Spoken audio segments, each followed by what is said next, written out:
When I went to university, I had a very simple plan. I decided that I would study things to help me understand my fellow man. I'd start with sociology, psychology, maybe anthropology. I'd learn his ideology and I'd come to shake his hand. Sociology was Kinsey and criminology and pathology, and when all was said and done, it was full of other ologies. And anyway, I decided that I should really study the individual because everyone is different despite society and class. So I turned my sights to psychology with Pavlov, and Rorschach, Skinner, Sigmund, rats in mazes, monkeys in cages, electric probes barbarically implanted in their skulls.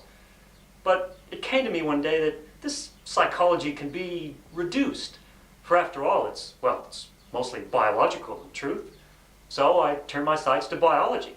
I was still stuck on ologies, and bearing in mind my original goal, I went straight for old neurology. I studied the hypothalamus and the neural pathway and the cerebral cortex and right brain and left brain and messenger RNA. But wait a minute, man, I think I'm losing my ology. I mean, this isn't really biological. It's kind of like, well, chemical.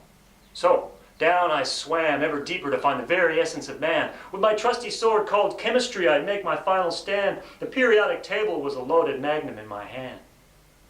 Potassiums, under sodiums, under lithiums, under hydrogens, under valence, under valium, undervalued condominium. I could see where this was leading, I could see where this was leading, I could see where this was leading me to physics.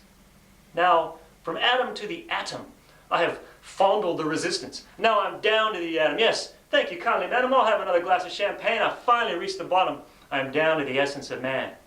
So, I studied the atom, the building block of matter, the solid little bastard on which the whole world is built. But no sooner has I started than all my hopes were shattered, because when you study the atom, credibility begins to wilt. I mean, they tell us if you take a single atom and you blow it right up, say 20 miles across like some giant coffee cup, directly in the center you will have a tennis ball. And this is your matter, and that is all. And electrons whiz around it at 600 miles per second. They're 2,000 times smaller than the tennis ball itself. And these little whiffs of nothingness are 20 miles away, creating this illusion of solidness, they say. And even this tennis ball is a little bit sus. It's made out of protons and neutrons and stuff, and they're all racing about inside their little fuzzy green shell at 40,000 miles per second. Yeah, right. Do tell. And then there's quarks and neutrinos, and where does it end? Isn't anything solid? How does anything bend? How does anything manage to sit, stand, or squat when matter's just energy? Wait a minute, matter is what? Small clumps of energy bumping about, waltzing and slam dancing? Oh, bullshit! I shout. Look, I've come a long way, and I'm spinning out a bit. I started out studying man, but I ain't learning shit.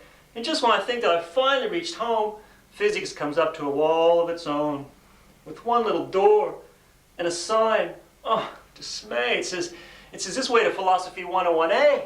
Oh, no. That way definitely leads to madness. Alcohol, hippies, mushrooms, and sadness. I'm studying man, but where did he go? He's nothing but energy with a curious glow. That's it, all right, I've had enough. I submit my resignation. Next time I'll try the school of life, maybe transubstantiation. Ponder this, you who stand in line for next year's registration. Never let university get in the way of your education.